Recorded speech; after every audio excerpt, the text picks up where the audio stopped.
Huwag niyo na po kaming hanapin sa mga presinto sapagkat ang inyong mga pulis ay nasa inyo ng mga telepono. Dial 911. Darating ang inyong mga pulis sa loob ng 5 minuto. Lilingkod sa bawat Pilipino at magbibigay ng tamang impormasyon para sa tahimik at maayos na Pilipinas. Police News Network, alagad ng batas, tagapagtaguyod ng balitang pulis, sandigan ng mamamayan, patnubay ng katotohanan.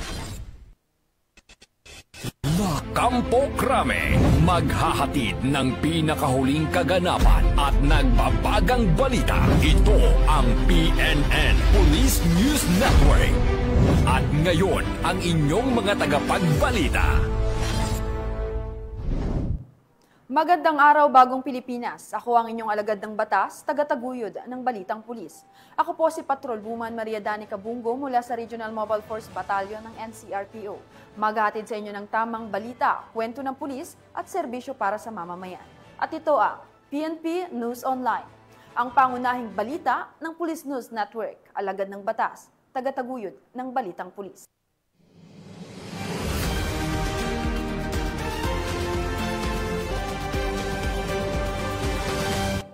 Narito ang mga balitang dapat niyong abangan.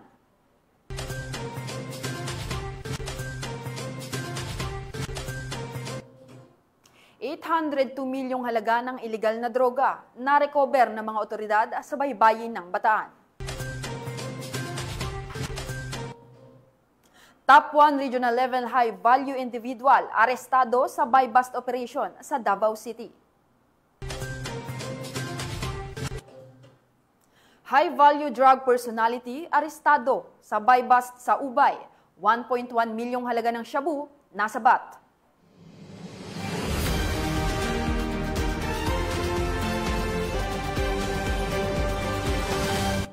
Narito ang mga balitang hatid ng ating PNN correspondents mula sa iba't ibang panig ng bansa.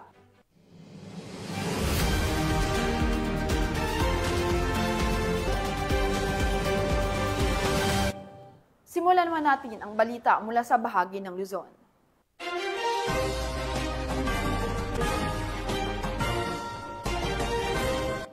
Inaresto ng mga otoridad ang isa sa top 7 most wanted sa lungsod ng Urdaneta City, Pangasinan, na may kasong qualified rape through sexual assault, matapos ang matagumpay na operasyon ng pulisya sa nasabing lungsod.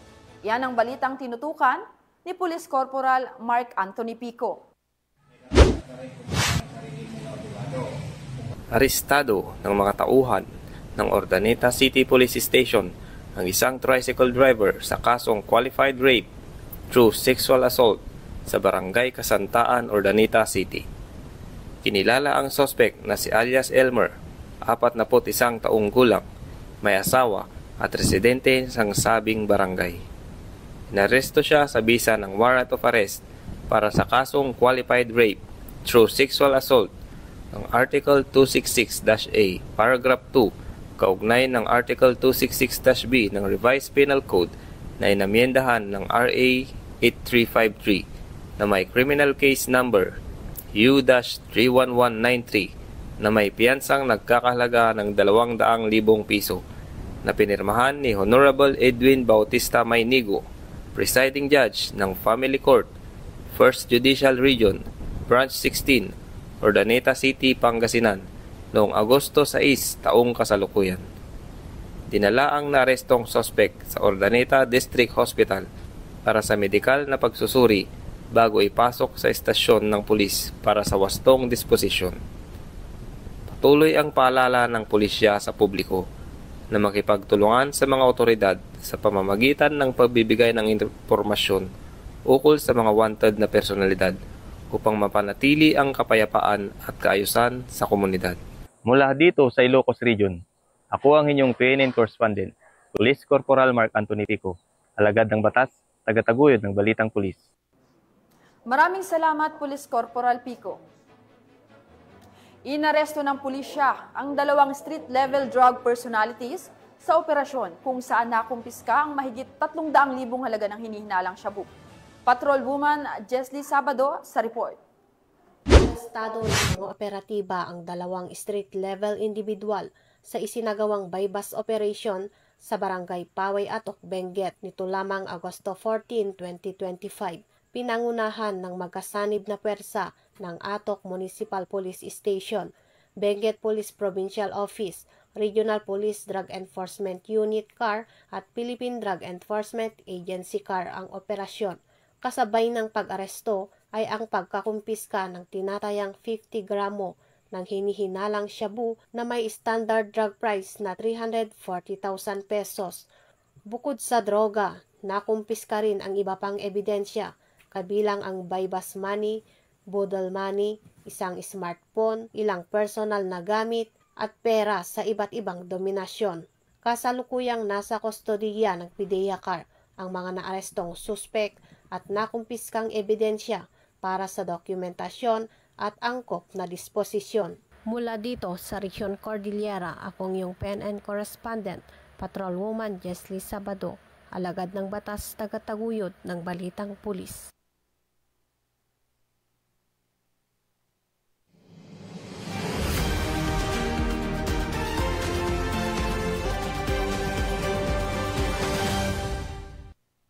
Samsam ng mga otoridad ang mahigit 800 milyong pisong halaga ng hinihinalang ilegal na droga na nakasako sa dalampasigan sa baybayin ng Bataan na itinuturing na isa sa pinakamalaking pagkakarecover sa rehiyon ngayong taon.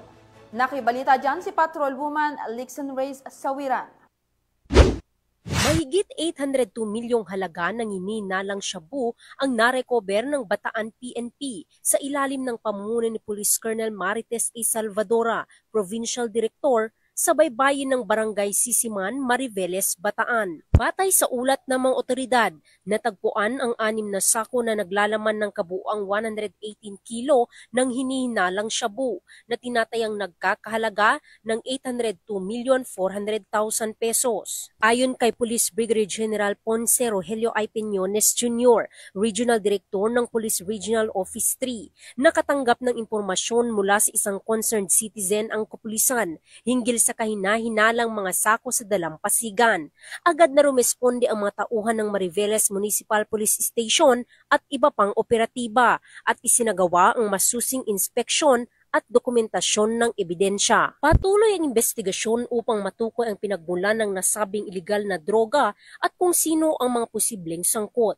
Itinuturing ang pagkakasamsam na ito bilang isa sa pinakamalaking drug haul sa rehiyon ngayong taon. Mula dito sa gitnang Luzon, ako ang inyong PNN correspondent, Patrolwoman Lixen Reyes A. Sawiran, alagad ng batas, tagataguyod ng Balitang Pulis. Maraming salamat, Patrolwoman Sawiran. Naaresto ang 3 sospek sa magkakahiwalay na buy-bust operation sa Binangonan, Rizal, kung saan narecover ang iligal na droga at iba pang ebidensya laban sa mga sangkot. Patrolwoman Priscil May Urbano sa balita. Matagumpay na naaresto ng mga operatiba ng Binangonan Municipal Police Station ang 3 katao kabilang ang 2 high-value individuals at isang street-level individual sa magkahiwalay na operasyon laban sa iligal na droga. Unang isinagawa ang operasyon sa Barangay Darangan kung saan nadakip sina alias Kim at alias Mala, kapwa 24 taong gulang at kabilang sa listahan ng high-value individual. Ayon sa ulat ng pulisya, nakumpiska mula sa mga sospek ang isang sachet ng hinihinalang shabu na ibinenta sa isang pusher buyer kapalit ng 500 peso mark money.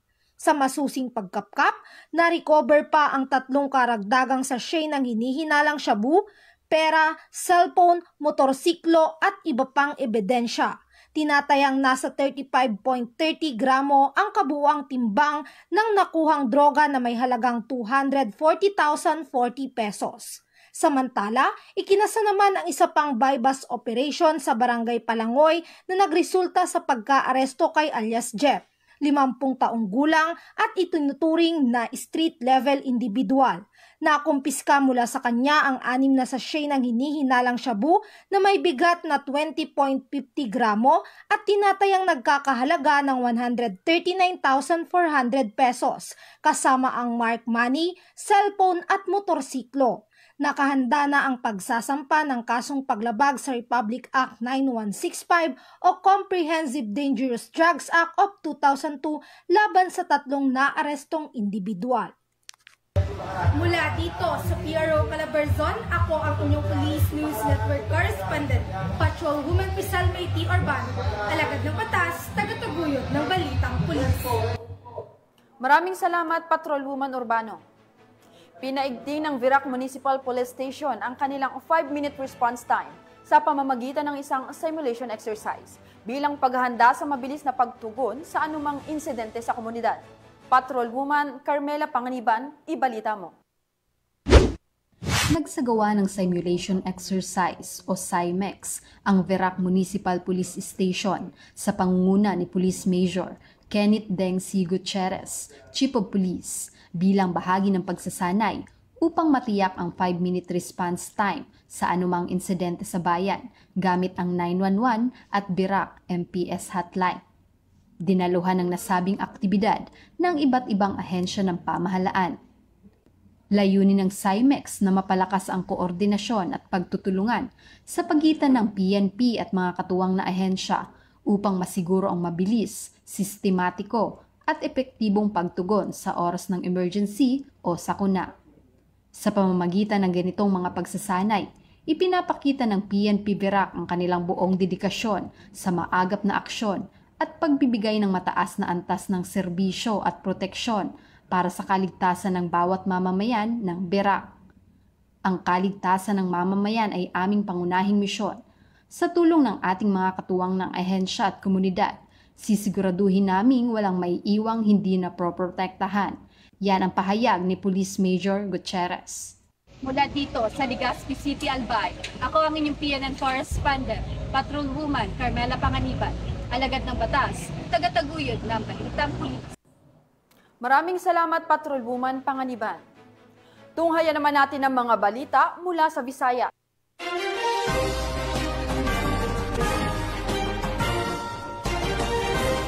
Nakumpiska sa buy-bust operation sa La Paz, Iloilo ang mahigit 300,000 pisong halaga ng hinihinalang illegal na droga. Patrolwoman Lynette Sablon sa balita. Umabot sa mahigit 300,000 pesos halaga ng hinihinalang shabu ang nakumpiska sa isinagawang matagumpay na buy-bust operation sa Zone 2, Barangay Rizal, La Paz, Iloilo City, dito lamang 13 ng Agosto, taong kasalukuyan. Kinilala ang mga naaresto na sina alias Lionel, 53 taong gulang, e-bike driver at si alias Randy, 49 na taong gulang, construction worker na kapwa residente na nasabing lugar. Ang operasyon na pinangunahan ni Police Captain Roque Jimeno III, officer in charge ng City Drug Enforcement Unit. Nabili kay alias Lionel ang isang plastic sachet na hinihinalang shabu sa halagang 6,000 pesos bilang buy-bust money. Sa kabuuan, nasamsa mula sa mga suspect ang 13 plastic sachet ng iligal na droga na may kabuang bigat na humigit kumulang 50 gramo at tinatayang may market value na 340,000 pesos. Batay sa investigasyon, napag-alamang dati nakulong si alias Lionel noong 2016 dahil din sa kasong may kaugnayan sa iligal na droga, ngunit nakalaya noong 2023 matapos mabswelto. Kasong paglabag sa Republic Act 9165 o Comprehensive Dangerous Drugs Act of 2002 ang isasampa laban sa mga suspect na nasa kustudiya na ng pulisya para sa tamang dokumentasyon at disposisyon. Patuloy na pinaigting ng CDEU at Iloilo City Police Office ang kanilang kampanya kontra iligal na droga upang masiguro ang kaligtasan at katahimikan ng komunidad bilang bahagi ng kanilang pangako sa paglilingkod at proteksyon sa mamamayan. Mula rito sa Western Visayas, ako ang PNN Correspondent, Patrolwoman Lynette Sablon, alagad ng batas, tagataguyod ng Balitang Pulis. Maraming salamat, Patrolwoman Sablon. Nahuli sa isang buy-bust operation sa Ubay ang isang high-value drug personality kung saan na-recover ang 1.1 milyong halaga ng hinihinalang shabu. Ang kabuuan ng report kay Patrolwoman Flora May Asares. Arestado ang isang high-value drug personality matapos mahulihan ng tinatayang 1.1 milyon na halaga ng hinihinalang shabu sa ikinasang buy-bust operation ng mga operatiba sa Purok 5, Barangay Fatima, Ubay, Bohol, nitong Agosto 13 ng taong kasalukuyan. Kinilala ni Police Captain Amelito M. Loria, hepe ng Ubay Municipal Police Station, Ang suspect na si alias J, 30 anyos, walang trabaho, at residente ng Purok 1B, Poblasyon Ubay. Ayon sa ulat ng pulisya, nakumpiska mula sa suspect ang humigit kumulang 170 grams ng hinihinalang shabu na may standard drug price na 1,156,000 pesos. Kabilang din sa mga nakuhang ebidensya ang GNT courier pouch, Realme na cellphone, Suzuki Smash na motor at 34,000 na budel money. Ang suspect ay kasalukuyang nasa kustodiya ng Ubay Municipal Police Station at sasampahan ng kasong paglabag sa Section 5 at 11, Article 2 ng RA 9165 o Comprehensive Dangerous Drugs Act of 2002. So makausa ang atong Provincial Director masigarbuhon sa inyong kalapusan diha sa Ubay ug sa ubang mga kapulisan sa lalawigan sa Bohol. Ang Bohol PNP walay hunong o walay puas ang atong pagpahigayon og anti-illegal drug operations para mapakgang o maundang na ang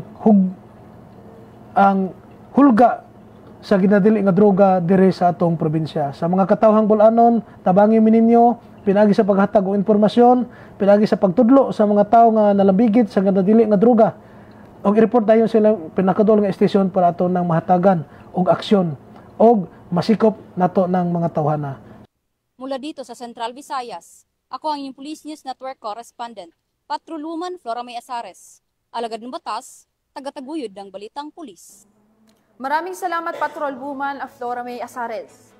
Narito naman ang mga balita mula sa bahagi ng Mindanao.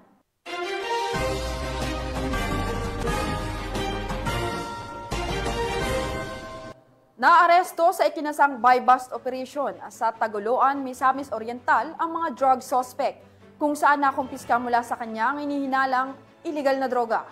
Patrolwoman Saravem Batomalaki sa kabuuan ng balita.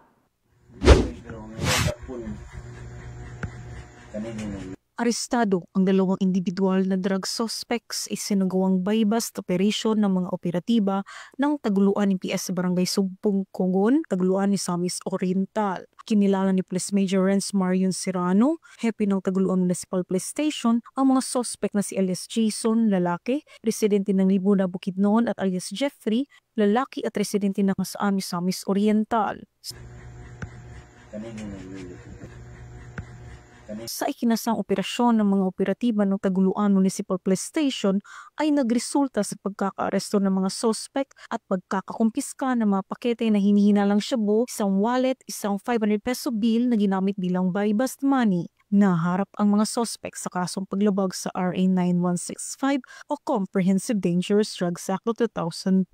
Mula dito sa Camp Capistrano, Busa, Cagayan de Oro City, ako ang iyong PNN correspondent.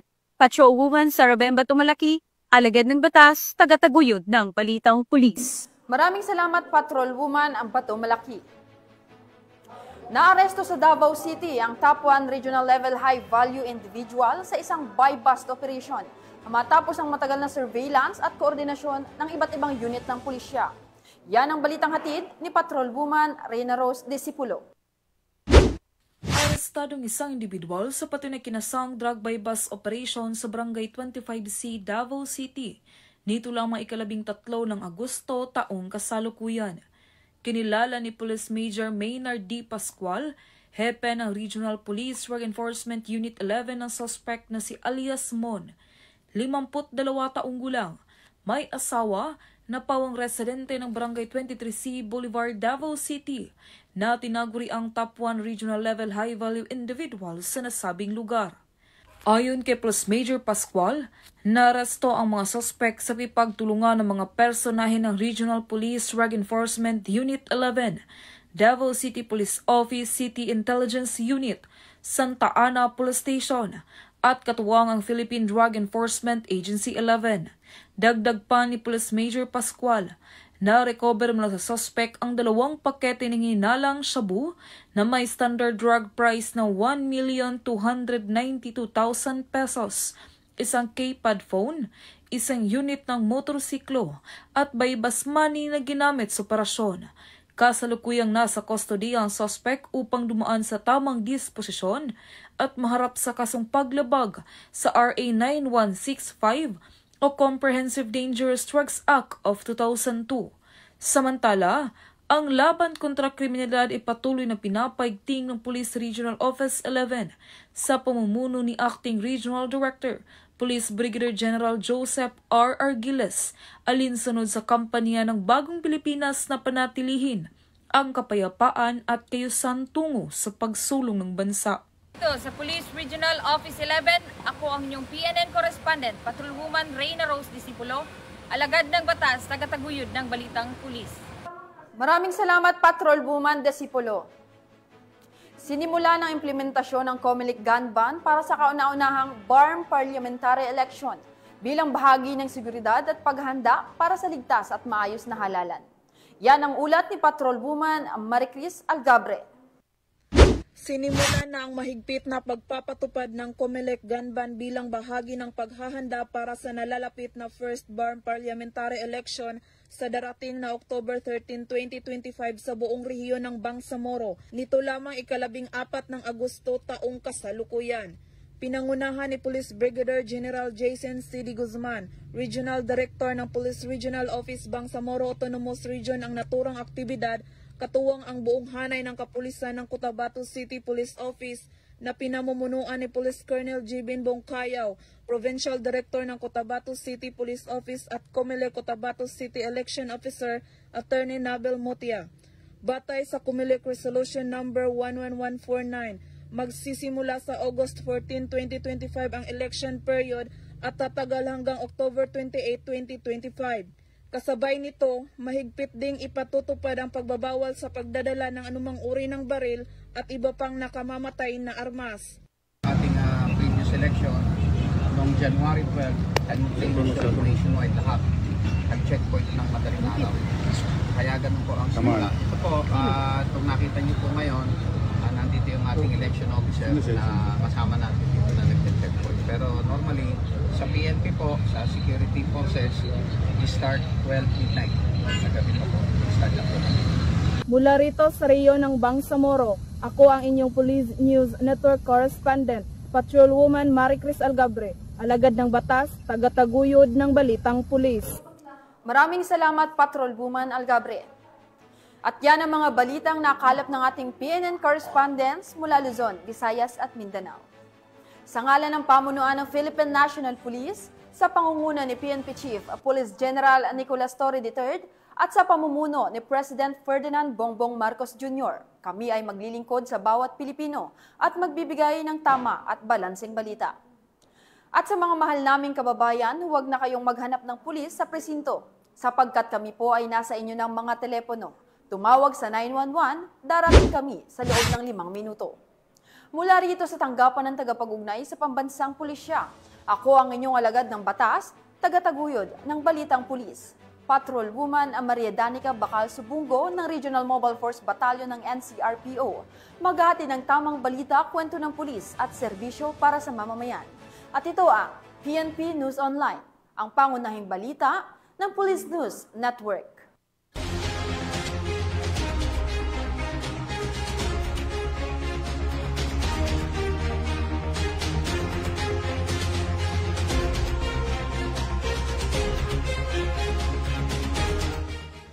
Police News Network, alagad ng batas, tagapagtaguyod ng Balitang Pulis.